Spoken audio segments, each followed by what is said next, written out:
Deuteronomy chapter 20. If you have to go to war, you may find yourselves facing an enemy army that is bigger than yours and that has horses and chariots.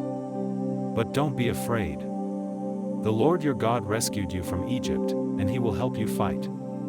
Before you march into battle, a priest will go to the front of the army and say, "Soldiers of Israel, listen to me.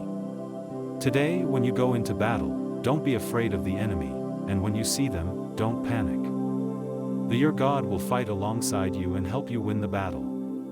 Then the tribal officials will say to the troops, "If any of you have built a new house, but haven't yet moved in, you may go home. It isn't right for you to die in battle and for somebody else to live in your new house.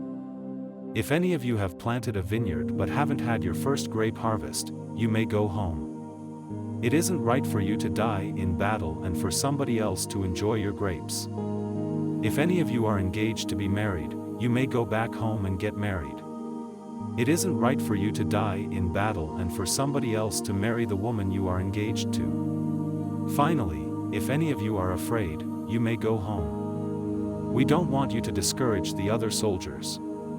When the officials are finished giving these orders, they will appoint officers to be in command of the army. Before you attack a town that is far from your land, offer peace to the people who live there. If they surrender and open their town gates, they will become your slaves. But if they reject your offer of peace and try to fight, surround their town and attack. Then, after the helps you capture it, kill all the men. Take the women and children as slaves and keep the livestock and everything else of value. Whenever you capture towns in the land that your God is giving you, be sure to kill all the people and animals. He has commanded you to completely wipe out the Hittites, the Amorites, the Canaanites, the Perizzites, the Hivites, and the Jebusites. If you allow them to live, they will persuade you to worship their disgusting gods, and you will be unfaithful to them. When you are attacking a town, don't chop down its fruit trees, not even if you have had the town surrounded for a long time.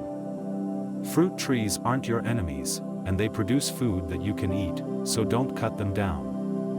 You may need wood to make ladders and towers to help you get over the walls and capture the town. But use only trees that you know are not fruit trees. Deuteronomy chapter 21. Suppose the body of a murder victim is found in a field in the land the Lord your God is giving you, and no one knows who the murderer is. The judges and other leaders from the towns around there must find out what town is the closest to where the body was found. The leaders from that town will go to their cattle herds and choose a young cow that has never been put to work. They and some of the priests will take this cow to a nearby valley where there is a stream, but no crops. Once they reach the valley, the leaders will break the cow's neck. The priests must be there, because your God has chosen them to be his special servants at the place of worship.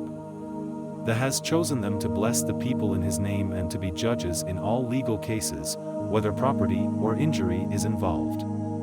The town leaders will wash their hands over the body of the dead cow and say, "We had no part in this murder, and we don't know who did it.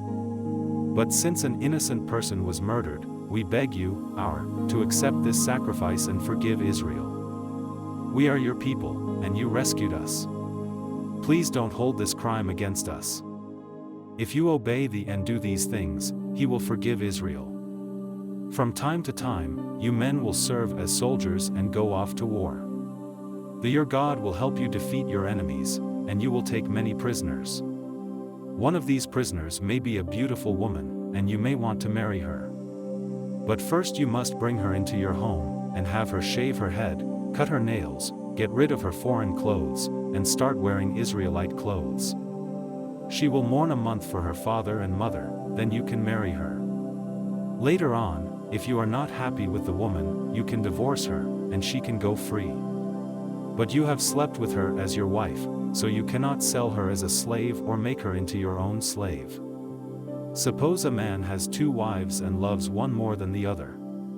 The first son of either wife is the man's firstborn son, even if the boy's mother is the wife the man doesn't love. Later, when the man is near death and is dividing up his property, he must give a double share to his firstborn son, simply because he was the first to be born. A father and a mother may have a stubborn and rebellious son who refuses to obey them even after he has been punished. If a son is like that, his parents must drag him to the town gate, where the leaders of the town hold their meetings. The parents will tell the leaders, "This son of ours is stubborn and never obeys. He spends all his time drinking and partying." The men of the town will stone that son to death, because they must get rid of the evil he brought into the community. Everyone in Israel will be afraid when they hear how he was punished. If a criminal is put to death, and you hang the dead body on a tree, you must not leave it there overnight. Bury it the same day, because the dead body of a criminal hanging on a tree will bring God's curse on the land. Your God is giving this land to you, so don't make it unclean by leaving the bodies of executed criminals on display. Deuteronomy chapter 22. If you see a cow or sheep wandering around lost, take the animal back to its owner. If the owner lives too far away, or if you don't know who the owner is, take the animal home with you and take care of it. The owner will come looking for the animal, and then you can give it back. That's what you should do if you find anything that belongs to someone else. Do whatever you can to help, whether you find a cow or sheep or donkey or some clothing. Oxen and donkeys that carry heavy loads can stumble and fall, and be unable to get up by themselves. So as you walk along the road, help anyone who is trying to get an ox or donkey back on its feet. Women must not pretend to be men, and men must not pretend to be women. The Lord your God is disgusted with people who do that. As you walk along the road, you might see a bird's nest in a tree or on the ground. If the mother bird is in the nest with either her eggs or her baby birds, you are allowed to take the baby birds or the eggs, but not the mother bird. Let her go free, and the Lord will bless you with a long and successful life. As you walk along the road, you might see a bird's nest in a tree or on the ground. If the mother bird is in the nest with either her eggs or her baby birds, you are allowed to take the baby birds or the eggs, but not the mother bird. Let her go free, and the Lord will bless you with a long and successful life. If you build a house, make sure to put a low wall around the edge of the flat roof. Then if someone falls off the roof and is killed, it won't be your fault. If you plant a vineyard, don't plant any other fruit tree or crop in it. If you do plant something else there, you must bring to the place of worship everything you harvest from the vineyard. Don't hitch an ox and a donkey to your plow at the same time. When you weave cloth for clothing, you can use thread made of flax or wool, but not both together. And when you make a coat, sew a tassel on each of the four corners. Suppose a man starts hating his wife soon after they are married. He might tell ugly lies about her, and say, "I married this woman, but when we slept together, I found out she wasn't a virgin." If this happens, the bride's father and mother must go to the town gate to show the town leaders the proof that the woman was a virgin. Her father will say, "I let my daughter marry this man, but he started hating her and accusing her of not being a virgin." But he is wrong, because here is proof that she was a virgin. Then the bride's parents will show them the bed sheet from the woman's wedding night. The town leaders will beat the man with a whip because he accused his bride of not being a virgin.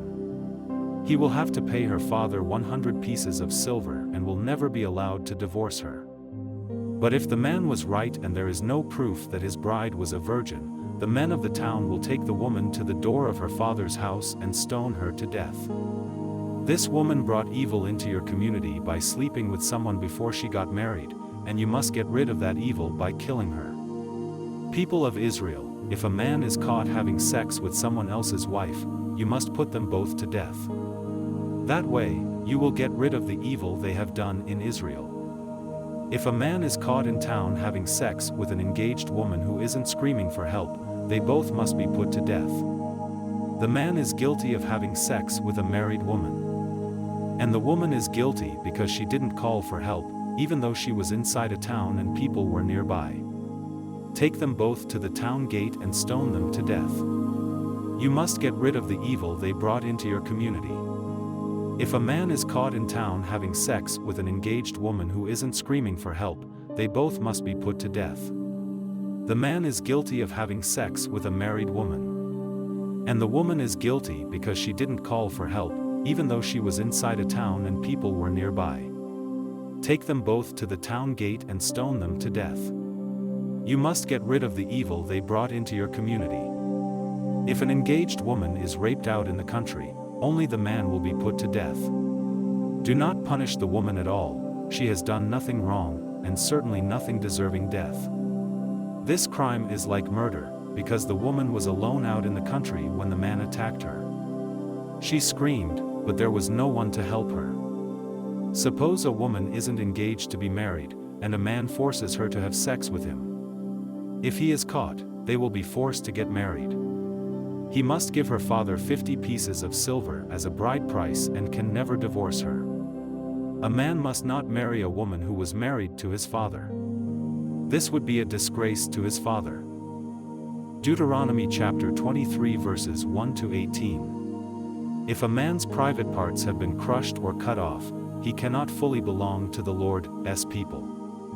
No one born outside of a legal marriage, or any of their descendants for 10 generations, can fully belong to the Lord's people. No Ammonites or Moabites, or any of their descendants for 10 generations, can become part of Israel, the Lord's people. This is because when you came out of Egypt, they refused to provide you with food and water.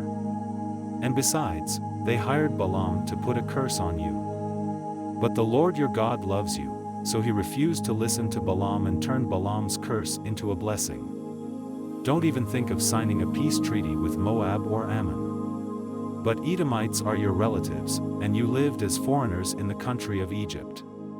Now you must be kind to Edomites and Egyptians and let their great-grandchildren become part of Israel, the Lord's people. When you men go off to fight your enemies, make sure your camp is acceptable to the Lord. For example, if something happens at night that makes a man unclean and unfit for worship, he must go outside the camp and stay there until late afternoon. Then he must take a bath, and at sunset he can go back into camp. Set up a place outside the camp to be used as a toilet area. And make sure that you have a small shovel in your equipment. When you go out to the toilet area, use the shovel to dig a hole. Then, after you relieve yourself, bury the waste in the hole. You must keep your camp clean of filthy and disgusting things. The Lord is always present in your camp, ready to rescue you and give you victory over your enemies. But if he sees something disgusting in your camp, he may turn around and leave. When runaway slaves from other countries come to Israel and ask for protection, you must not hand them back to their owners. Instead, you must let them choose which one of your towns they want to live in. Don't be cruel to runaway slaves. People of Israel, don't any of you ever be temple prostitutes. The Lord your God is disgusted with men and women who are prostitutes of any kind, and he will not accept a gift from them, even if it had been promised to him.